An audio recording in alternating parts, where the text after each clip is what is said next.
এই মৃত্যু উপত্যকা আমার দেশ নয়। কি বলবো, মানে তোমরা প্রত্যেকেই এখন খবর দেখছো, প্রত্যেকেই অনেক রকম খবর জানছো। আমার নতুন করে কোনো খবর দেওয়ার নেই। আমার এতটুকু তোমাদের সাথে কিছু কথা শেয়ার করার আছে যে আমরা জানি না, মানে কোনোদিন কি আর কাশ্মীর যেতে পারবো? কোনোদিন কি এই 22শে এপ্রিল 2025টা ভুলে যেতে পারবো? পেহেলগাঁও, যেটা নাকি আমাদের কাশ্মীরের সুইজারল্যান্ড, সেইখানে কি আর যেতে পারবো? দীপ্যমানের সাথে বেশ কিছুদিন আগেই, আমরা তো বছরে একটা করে বড় ট্যুর করি, তো দীপ্যমানকে পরশুদিন না, মানে কিছুদিন আগে, মানে 7-8 দিন হবে, 7-8 দিন আগে দীপ্যমানকে আমি বললাম যে বাবান তাহলে এবারে চল একটা বড় ট্যুর কাশ্মীর যাই। দীপ্যমান খানিকটা রাজিও হয়েছিল, বললো যে হ্যাঁ তাহলে কাশ্মীর গেলে মন্দ হয় না, কিন্তু আর যাওয়া যাবে না। সব থেকে খারাপ লাগছে যে বাচ্চাগুলোকে দেখে, একজন মানে বলতে পারছি না আজকে অনেক কথা, মানে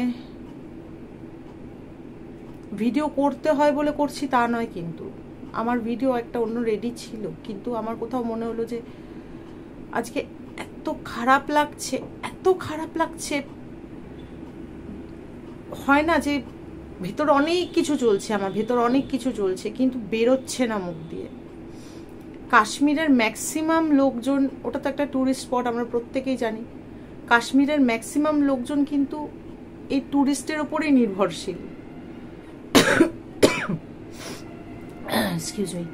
তো ট্যুরিস্টরা যদি না আসে, কাশ্মীরদেরও মানে ওইখানের লোকজনেরও কিন্তু হাড়ি চড়বে না, ওইখানকার মানুষও কিন্তু সাপোর্ট করছে তা নয়, কিন্তু তারপরেও এত বড় একটা দুর্ঘটনা ঘটে গেল। আর্টিফিশিয়াল ইন্টেলিজেন্স বা যাই বলো, এত মানে তার মধ্যে কাশ্মীর কিন্তু সব সময় কিন্তু কেন্দ্রবিন্দুর মধ্যে, মানে সব মানে প্রত্যেকটা মানুষের চোখ কাশ্মীরের ওপর। তো তখন কি আর্টিফিশিয়াল ইন্টেলিজেন্স কোনো খবর পেল না যে এখানে এমন কিছু হতে পারে? তাদের কি মানে নাকের ডগা দিয়ে ওরা বেরিয়ে গিয়ে এত বড় একটা ইনসিডেন্ট করতে পারলো?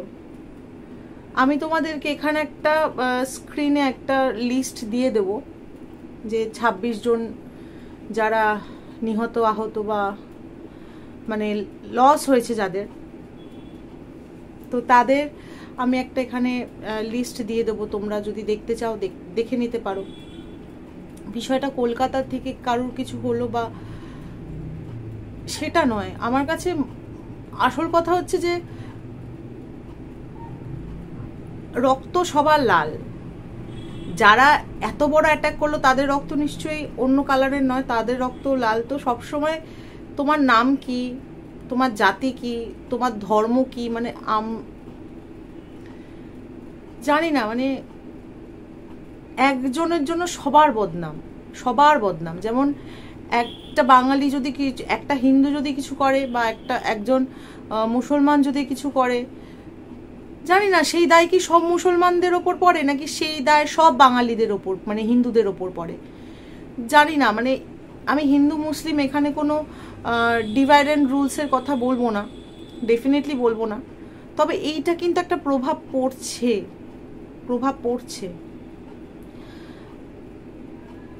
খুব খারাপ লাগছে, বিশ্বাস করো, বাচ্চাগুলোকে দেখে কষ্ট হচ্ছে। যারা টুরিস্ট ঘুরতে গেছিল তারা কি জানতো যে এরকম ঘটনা ঘটবে? আমরাও তো অনেক জায়গায় যাই ঘুরতে, বিভিন্ন জায়গায় যাই, হঠাৎ করে যদি এরকম একটা ঘটনা ঘটে যায় তো আমরা কি বিষয়টা কি সামলে নিতে পারবো? সময় লাগবে না? মানে বলে না যে সাবধানের মার নেই, তো তারা তো সাবধানী হয়েই ঘুরতে গিয়েছিল। আর ইভিন মানে এটা জানি না, মানে আমার ভেতরে অনেক প্রশ্ন আসছে যে এত বড় ঘটনা, এত বড় দুর্ঘটনা ঘটে গেল, কেউ কিছু টের পেলো না, কেউ কিছু বুঝতে পারলো না। যখন ফ্রি ফায়ার শট দিচ্ছিল তখনও সবাই বলছে নাকি বাঁদর এসছে বলে ওরা এরকম করছে, যারা আর কি খচ্চর নিয়ে ঘুরে বেড়া, যারা আর কি ভ্যালিতে যাচ্ছিল, উপরে উঠছিল।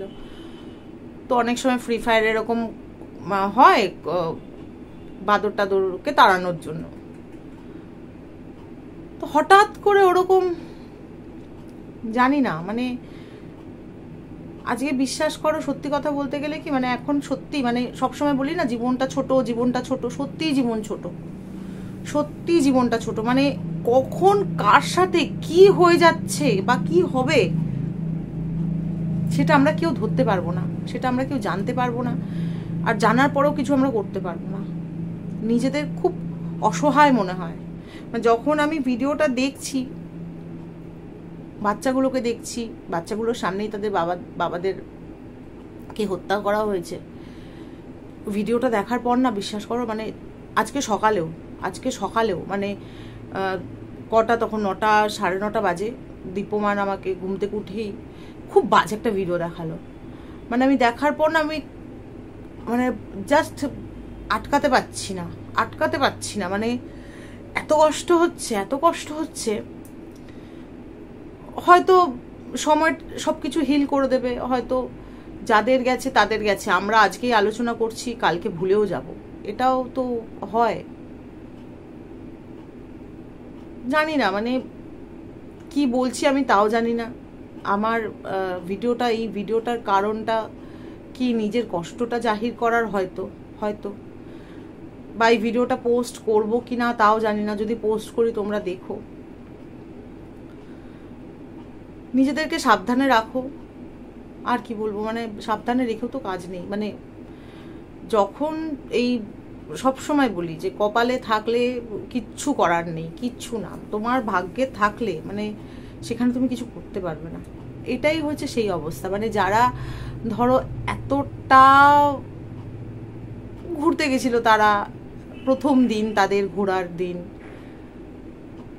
3-4 ঘন্টা হয়েছে সবে কাশ্মীরে ঢুকেছে, তারা কাশ্মীরে সুইজারল্যান্ড দেখবে, তারা আবার অন্য জায়গায় যাবে, এরকম প্ল্যান করা, সাডেনলি এরকম একটা ইনসিডেন্ট বা অ্যাক্সিডেন্ট, খুব খারাপ লাগছে। মানে প্রত্যেকেরই এখন যারা দেখছো খবর, বা এখন বিভিন্ন নিউজ চ্যানেলে প্রচুর আপডেটস আসছে, সেই আপডেটসগুলো দেখছি। যাই হোক, এটাই বলার কথা যে জানি না এই ভিডিওটা সরকারের কাছে পৌঁছবে কিনা, মানে সেন্ট্রাল গভর্নমেন্ট, মানে আমাদের মোদিজির কাছে পৌঁছবে কিনা জানি না। তবে এতটুকু বলতে পারি, মানে হাত জোর করে, যে যারা এই নোংরামি করেছে তাদের যেন শাস্তি হয়, কাসাবের মতন যেন দিনের পর দিন জেলে না থাকতে হয়, ডাইরেক্ট যেন ধরে যেটা এরা করেছে এদের সাথেও যেন তাই হয়। যাই হোক, তো এই হলো ব্যাপার, আজকে আর বিশেষ কিছু বলছি না। আর সবাই ভালো থেকো, সুস্থ থেকো, আর সাবধানে থেকো।